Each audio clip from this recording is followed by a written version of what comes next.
আসসালামু আলাইকুম। আমি বলেছিলাম যে তারিক রহমান বাংলাদেশে আসবে, তবে তার সামনে একটি মানুষ দাঁড়ানোর মতন পরিবেশ থাকবে না। হয়েছে দেশ অথবা দেশের বাইরে যতগুলো ব্যক্তি আপনারা আছেন, আমি যেই কথাটা বলেছিলাম সেই কথাটার সাথে কাজের সাথে এক আছে।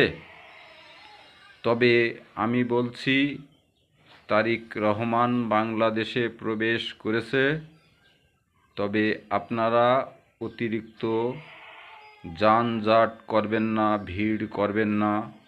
সুন্দরভাবে তাকে নিয়ে আসার জন্য ব্যবস্থা নেবেন, অথবা সে বক্তব্য দিতে চাচ্ছে কিছু, আপনারা শোনেন। যে বক্তব্য শোনার জন্য আপনারা গিয়েছেন সেই বক্তব্যগুলো শুনবেন। সেই জায়গায় অবস্থান হয়েছেন, কষ্ট পেয়েছেন এই শীতের রাত্রে, তবে আপনারা সুন্দরভাবে সেই জায়গা থেকে অবস্থান হয়ে ইনশাল্লাহ আপনারা সুন্দর পরিবেশে নিজ নিজ দায়িত্বই যাতে নিজের বাসার দিকে আসতে পারেন সেমনভাবে আপনারা আসবেন। তবে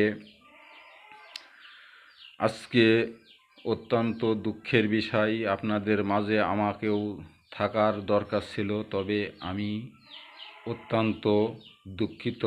তবে আপনাদের মাঝে আমি একটি কথা বলছি, শোনেন।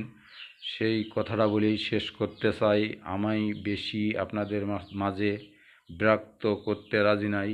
তবে আমি একটি কথা বলছি যে আমি এই জায়গায় যখন আমি আন্দোলনে গিয়েছিলাম, এই অবস্থান হয়েছিলাম, তার কারণ একটি আমি আপনাদের মাঝে বলছি। সেই কারণটা যে আমি আল্লাহর সাথে ওয়াদা করে আমি এই জায়গায় অবস্থান হয়েছিলাম, তার জন্য আপনাদের মাঝে আমি যেতে পারছি না।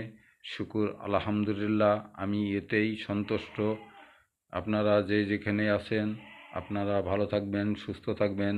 আমি দোয়া করি ধানের শীষ প্রতীক মার্কায় আপনারা ভোট দেবেন, দিয়ে জয়যুক্ত করে দেশ অথবা দেশের বাইরে যতগুলো ব্যক্তি আপনারা আছেন, আমরা বাংলাদেশকে সেই নতুন রূপে যাতে দেখাতে পারি সেই অবস্থান প্রত্যেকটা ব্যক্তি এই জায়গায় অবস্থান হবেন সেমন কাজ করার জন্য। আসসালামু আলাইকুম।